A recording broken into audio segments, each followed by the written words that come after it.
Dia mau membuka dengan giginya, dan ternyata si mayit itu karena hujan bergerak, bergeser karena licin. Dia kaget, berlari mau manjat, tetapi karena licin dia terjatuh. Akhirnya Terjatuh dan tertimpa sama si mayat yang di bawah.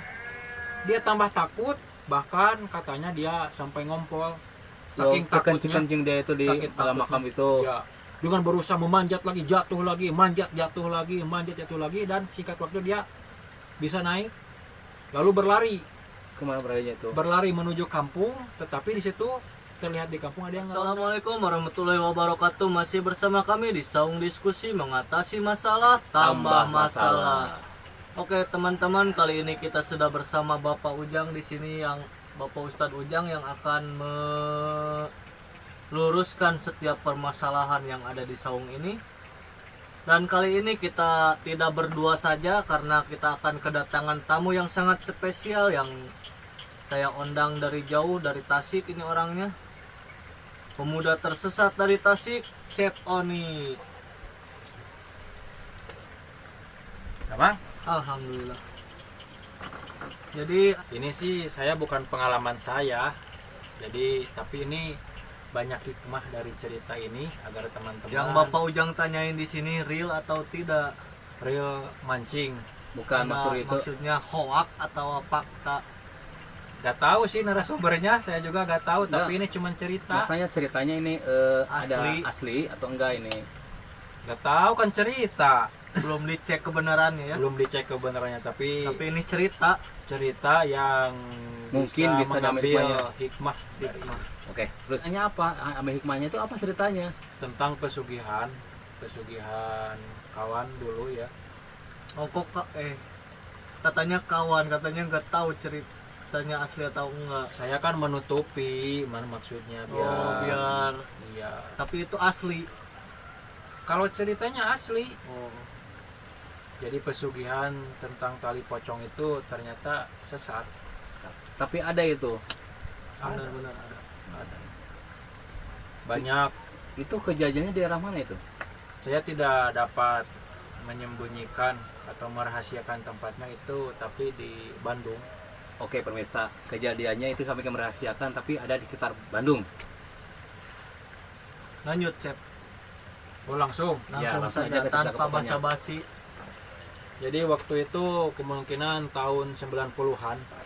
Lagi-lagi tahun 90 Anda bercerita ya. Waktu saya merantau ke daerah Bandung dan saya bertemu dengan seseorang, saya tidak bisa menyebutkan namanya, tapi kalau nggak salah Asep. Oh, itu teh. Ya, Di sini tidak menceritakan nama inisialnya, teman-teman. Asep gitu. ya. Jadi pengalamannya setelah bertobat tentang pesugihan pocong itu, ternyata banyak hal-hal buruk yang menimpanya. Di Madorot ya gitu ya. Tertimpa Ya. hal buruk. Ya, Itu sakit nggak tertimpa hal buruk itu? ya sakit. Di sini Kelihatan itu hal buruknya. kelihatan. Terkadang kalau kita melihat keburukan dari buah itu dapat dilihat, tapi keburukan di manusia itu dilihatnya dengan Benar. Lanjut. ceritanya begini. Waktu tahun 90-an saya pergi merantau ke daerah Bandung. Di daerah Bandung, di situ saya bertemu dengan Pak Asep. Dia sama kuli bangunan seperti saya. Jadi dia bercerita tentang pengalamannya, ya masalah ekonomi. Lagi-lagi masalah ekonomi dapat menyebabkan Anda tersesat. Karena manusia itu dapat melenceng perjalanannya ataupun berbelok akidahnya dengan 3: wanita, tahta, dan harta. Kebanyakan harta. Wanita juga. Iya, kebanyakannya tapi harta. Dan wanita mendorongnya. Jadi waktu itu bahkan dia bercerita begini. Waktu di kampung ekonominya buruk lah. Orang rendah gitu ya. rendah. Tetangganya mengucilkannya. Kalaupun minjem pasti itu dipersulit. Bersulit, malah digunjing-gunjingan ya. Bahkan diguncing-guncingkan, Digosipkan. Setiap warung pasti menolak untuk meminjamkan kepadanya. karena yang kemarin juga katanya belum Alasannya itu ya nggak mampu bayar. nggak ya. mampu bayar. Iya. Karena di orang-orang melihat perekonomiannya, terkadang kita jangan suka melihat dari perekonomian hingga dia sakit hati Ya. dan nekat untuk mengambil pesugihan. Pesugihan lewat Jadi singkat cerita, waktu dia mancing hujan, hmm. tapi itu di kampung seberang, kampung tetangga. Waktu Iya. dia mancing hujan dan dia berteduh di suatu rumah gubuk yang jauh dari warga, Iya. dan dia berbincang-bincang bersama orang rumah itu.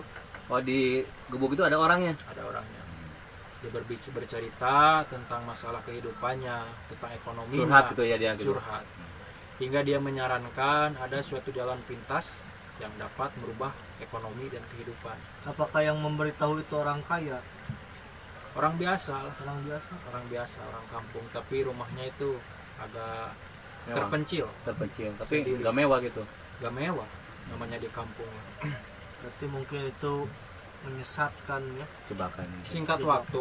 Singkat waktu dia bercerita ada jalan pintas menuju kekayaan, kebahagiaan, bahkan kesuksesan di dunia. Singkat itu. Singkat cerita, singkatnya, yaitu dengan cara kamu harus mengambil kain kapan yang matinya pas malam Jumat Kliwon. Tali mungkin, bukan kain kapan.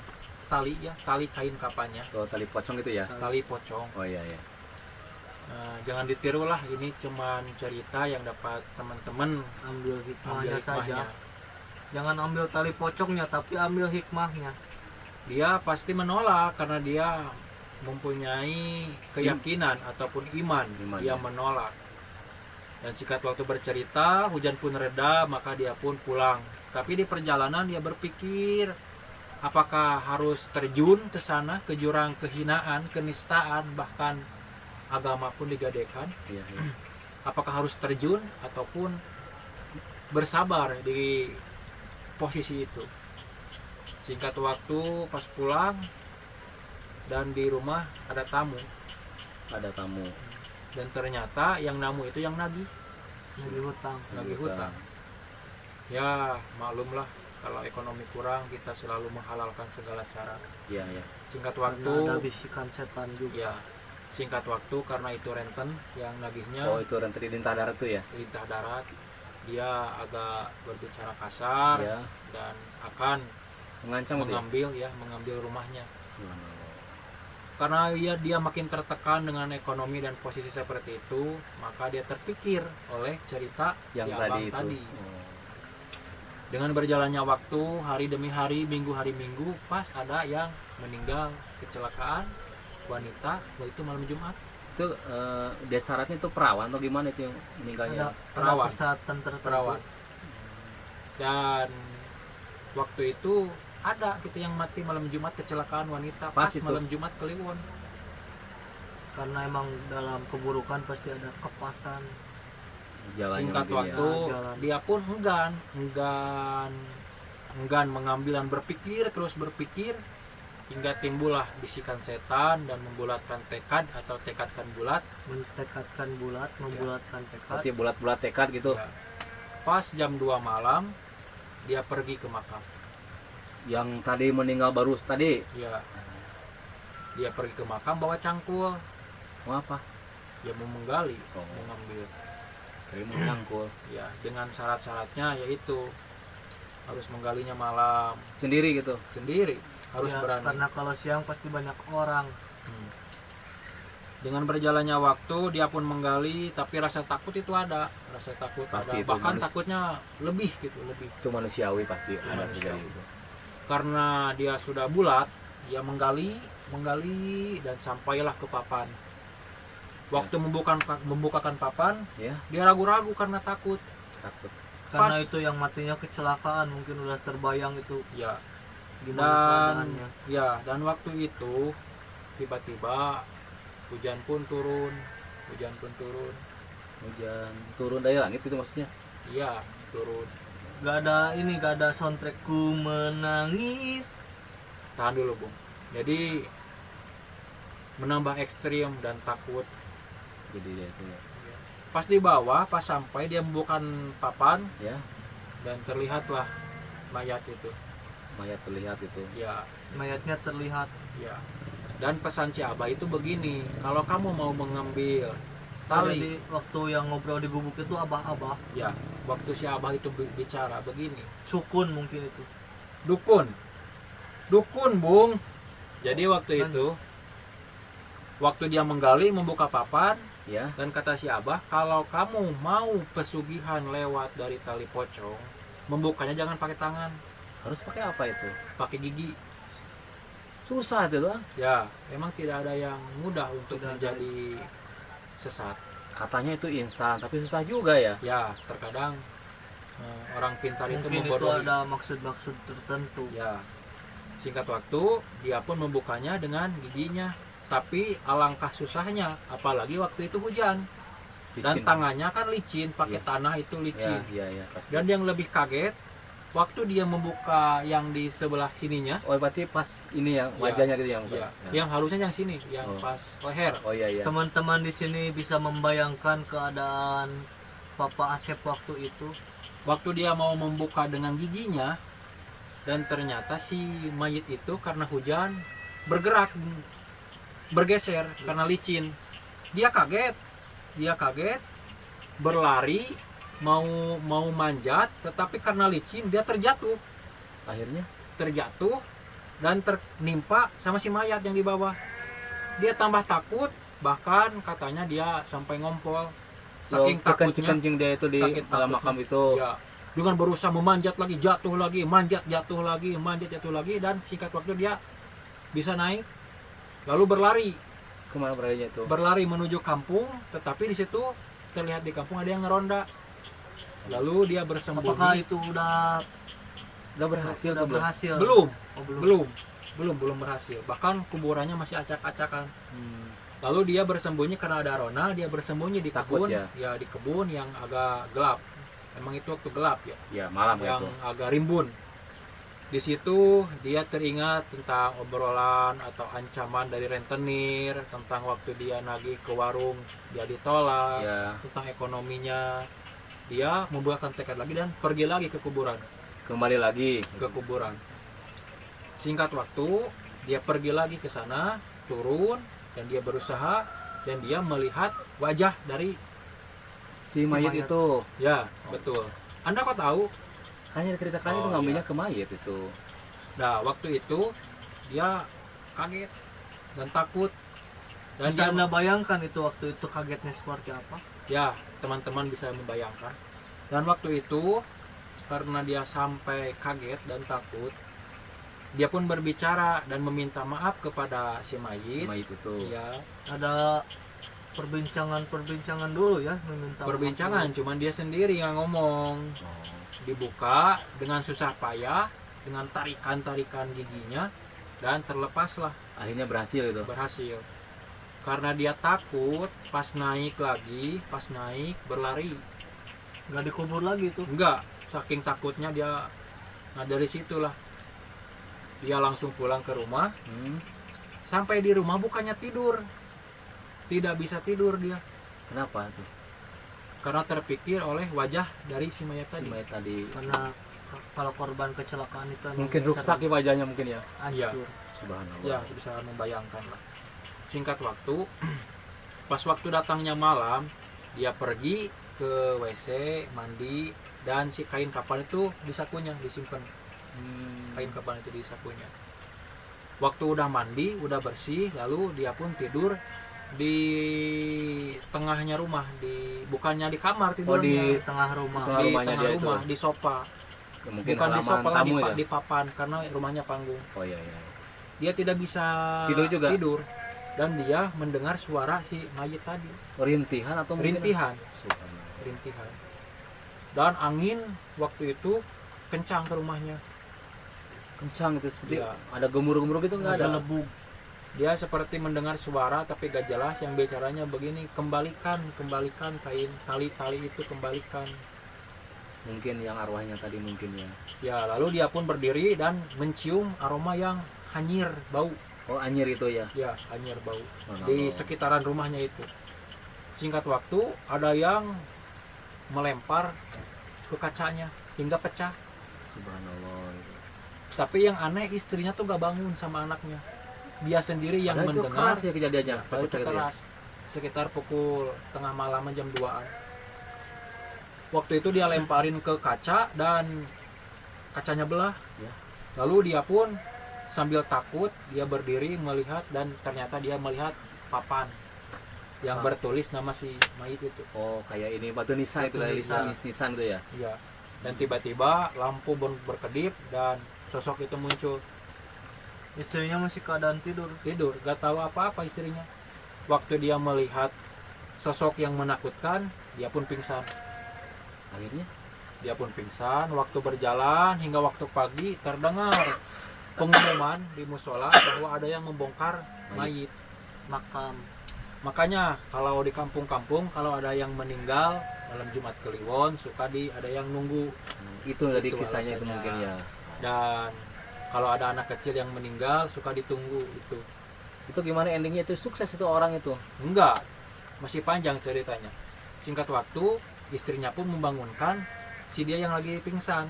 Mungkin tidur kata istri. Kata istrinya kemungkinan dia pikir tidur, kalau lama dia pingsan. Dia dan terbangun dan dia berteriak pas bangun itu, ampun, ampun, ampun, ampun, begitu. Nah lalu istrinya bingung, kenapa akang bilang ampun, ampun? Padahal dia apa-apa ya sama istrinya ya. Dan dia menyembunyikan apa yang terjadi semalam. Dia berkata, saya mimpi buruk, saya mimpi buruk. Dan ada yang aneh, kata si istri, ada yang membongkar makam, coba akang pergi ke sana. Tapi si akang ini gak mau karena Ya udah tahu ya. Dan ada yang ketinggalan di situ, sendal sama paculnya. Oh, Di sendal makam sama itu. paculnya ketinggalan di situ. Iya, karena takut dia lupa mengambilnya. Singkat waktu, istrinya melihat ke makam, lalu pulang lagi dan si akang masih melamun. Lalu istrinya membiarkan dia, lalu dia pergi ke WC. Dan di WC terlihat bajunya kotor-kotor. Dia aneh, kaget. Si istrinya itu kaget. Si istrinya dan Merasa aneh. mulai curiga. Lalu dengan itu Kang Asep pun pergi ke si Abah dengan terburu-buru pagi-paginya itu. Bawa tali Bawa enggak? iya, dibawa talinya dipisahin. Istrinya tidak keperpanjangan Udah mau perpanjangkan permasalahan itu mungkin ya. curiganya. Lalu dia pun pergi ke si Abah itu dan hal yang mengerikan pun dimulai dari situ. Jadi waktu itu kata si Abah, kamu harus di sini, harus berpuasa 3 hari 3 malam. Dan sangat disayangkan si Abah itu harus meniduri istrinya. Subhanallah. Jadi si akang itu puasa di sana, si Abahnya ke istrinya rumahnya. si dia. Ya, Allah Akbar. tapi yang aneh waktu si Abah ke rumahnya ternyata dia mempunyai ilmu sirep. Dia dapat Menidurkan ya. membalikan pandangan istrinya menjadi si Abah itu berupa seperti suaminya. Dan singkat waktu selama 3 hari dia berpuasa dan ya dia mengatakan, si Abah itu mengatakan kalau dia sudah berhasil meniduri istrinya, dia pun kecewa Jadi dan putus asa. kecewa itu yang ngerayap-ngerayap bukan itu? Itu kecewa. Oh, Oke pemirsa, ini karena semakin memanas kita lanjutkan saja cek. Nah lalu si itu marah, si Kang Asepnya Kang itu. Asep itu marah karena dia tidak tahu kalau istrinya akan ditiduri sama si Abah. Kan tadi sudah bilang. Iya, langsung marah dia karena tidak tega gitu. Karena diceritakan bahwa istrinya itu sangat baik, sangat soleh dan sangat sabar menghadapi ekonomi yang sangat pedih itu. Ya. Ya singkat waktu dia marah, maka si Abah pun berbicara begini, kamu jangan tanggung, kalau kamu sudah terjun ke jurang kehinaan, lanjut saja. Kalau segini kamu udah tanggung, maka percuma pengorbanan kamu semalam, pengorbanan kamu puasa, pengorbanan kamu yang itu percuma. Jadi itu syaratnya begitu ya. Ya berat, ternyata berat. Nah singkat waktu dia sukses itu sudah mendapatkan ilmu hitam itu, Jadi yang sudah sukses gitu ya. sudah sukses. Itu Tapi udah kaya. belum, Belum. tapi udah mendapatkan ilmu hitam itu. Nah sekarang kata si Abah, kamu pulang. Tapi Kang Asep bingung bagaimana cara memakaikannya ini, Cara-caranya gimana gitu ya? cara-caranya gimana, dan dia takut kalau Pulang. Warga udah tahu. bukan warga, makhluk yang semalam yang waktu di kali itu datang Mendatangi lagi. nih. Oh gitu. Dan ternyata si Abah itu tidak usah jangan takut, karena si Abah sudah menyelesaikannya itu. Dia sudah ditaklukkan katanya. Oh, ya. Ini ngeri pemirsa. Ya, saya juga ini sampai Sebagai terbawa suasana saya juga terbawa itu. suasana. Singkat waktu dia pun pulang dan si Abah sudah memberi cara-cara untuk memakai jimat itu. Tata caranya Tata gitu. caranya. Dan ternyata tata caranya dia harus pergi keluar rumah waktu malam memakai jimat itu Iya. dan dapat masuk ke rumah tembus Tembus ke rumah dan mengambil harta. Jadi itu pencurian juga ya. Pencurian. Tapi ada pantangan-pantangan di situ. Apa yang pantangannya itu? Saya tidak bisa menyebutkan kalau itu. Cuman bisa menggambarkan gitu. Cuman bisa menggambarkan diantaranya ya seperti kita harus menjauhi orang-orang soleh, karena orang-orang soleh itu hawanya panas katanya. Jadi rintangan buat dia ya. Wah, jadi rintangan. Kita harus menjauhi sholat. Subhanallah. Kita tuh harus jauh sama yang kuasa gitu. Jauh yang mengkuasa, makanya jangan ditiru. Dengan berjalannya waktu, warga pun pasti bingung kan. Sedangkan di situ di tempat pekuburan ada bukti bahwa ini patul siapa Sandalnya. dan sendal siapa. Warga udah tahu itu sandalnya itu punya Udah siapa. udah tahu. Tapi belum ada kepastian ini. Bukti-bukti yang jelas Bukti-bukti lagi ya. yang jelas. Ya. Singkat waktu, dia pun bisa mencuri, bisa menghilang. bisa menghilang, Bisa dan tembus-tembus mencuri. gitu ya. Ya, Subhanallah. dan warga curiga ada keanehan di kampungnya, hingga ada orang pintar ataupun ustadz yang tahu siapa ulah siapa ini, dan dia pun berbicara dengannya, tapi dia malah semakin Menggila ya. menggila karena Mungkin dia ingat tentang rasa sakitnya itu. rasa sakit waktu dihina, waktu miskin. Waktu ya. Ya. Dan warga juga dapat melihat karena perekonomiannya melesat. Tapi yang aneh, istrinya malah tersiksa batinnya, makin kurus. Meskipun harta melimpah, Tapi itu si istrinya tahu uangnya Enggak. dari mana. tahu, dan dia sudah jujur. Dia membatin, dan bahkan jangankan istrinya, dia juga membatin. Karena masih banyak persyaratan yang harus. Jadi semakin kita terjerumus ke jalan yang sesat, maka makin banyak kesesatan-kesesatan di situ. Itulah tipu daya setan. Singkat waktu beberapa tahun, maka dia bertemu dengan orang yang alim. Dan dia diberi penerangan tentang bagaimana dosa besar itu. Hingga Diingatkan. hidayah pun turun, Ya. dan dia pun mengakui kesalahannya karena banyak harta juga tidak bisa membuat dia bahagia. Ternyata yang dibicarakan si Abah waktu ke rumahnya itu bahwa kesuksesan, kejayaan, kebahagiaan itu nihil.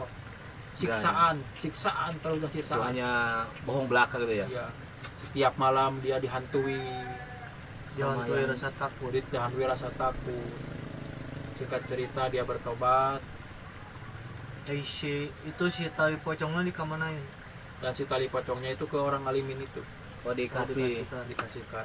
Dan orang alim itu bisa memberi petunjuk, Mungkin bisa menyempurnakan mungkin ya. menyempurnakan. Tapi waktu itu dia panasnya katanya, hawanya panas.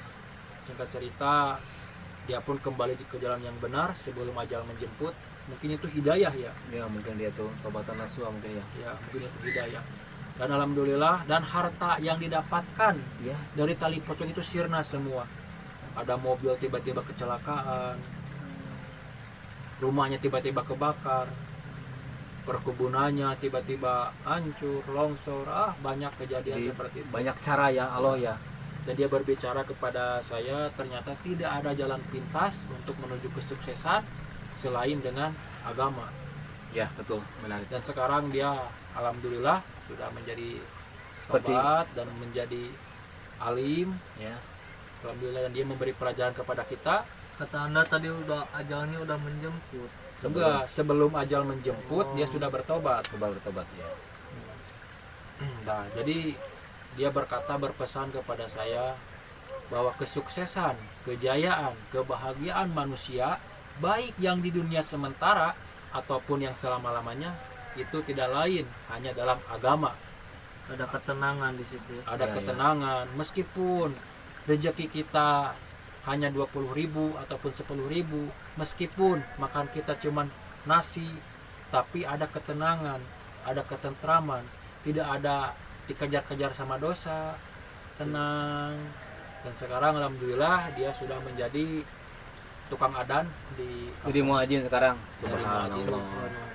Oke, apa kesan dan pesan yang bisa Bapak Ujang ambil dari cerita Chef Oni ini? Ya, pesan-pesannya kita yang pertama itu jangan terlalu kita itu tertekan dengan suasana ya.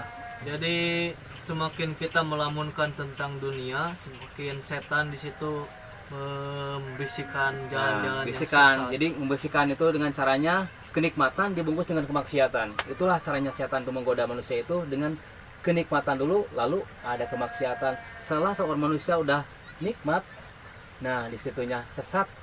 Tapi saking itu udah nikmat-nikmatnya, kesesatan itu tidak ada baginya itu. Yang dipandangnya nikmatnya aja itu. Jadi kesimpulannya kita, sekecil apapun, sebesar apapun, sekosong apapun pikiran kita itu, janganlah kita terus menerus menjauhi Allah, karena Allah itu selalu ada suka maupun duka. Oke, pesan dari Chef Oni tentang cerita ini apa? Bisa agar teman-teman tidak terjerumus dengan Jadi pesan-pesan dari saya, seberapapun cobaan yang kita hadapi, disitulah kita akan mengetahui jati diri kita sendiri dan berpegang teguh kepada agama dan sunnah Rasul. Karena kebahagiaan itu hanya ada dalam agama yang sempurna, seperti yang dicontohkan oleh Nabi kita, yaitu Nabi Muhammad SAW. Jangan tertipu sama dunia, karena kenikmatan dunia itu nikmat yang rendah. Meningkat lagi itu nikmat sehat, dan nikmat yang paling tinggi itu adalah nikmat iman. Subhanallah. Bukti nikmat iman itu tidak semua orang merasakan, seperti Pak Asep barusan. Iya. Karena imannya copot, Ya. maka dia melerakan dan menggadaikan imannya itu dengan bersekutu dengan setan. Subhanallah. Astagfirullahaladzim. Ya, mungkin itu sedikit cerita dari saya. Moga teman-teman dapat mengambil hikmah dan mengambil pelajaran atas cerita barusan, karena ini ceritanya nyata. Oke, mari kita tutup video ini. Sebelum itu mari kita like, comment, dan subscribe agar teman-teman bisa menyaksikan lagi cerita-cerita yang bisa Anda ambil hikmahnya. Tetap bersama kami di Saung Diskusi, mengatasi masalah tambah Tambah masalah.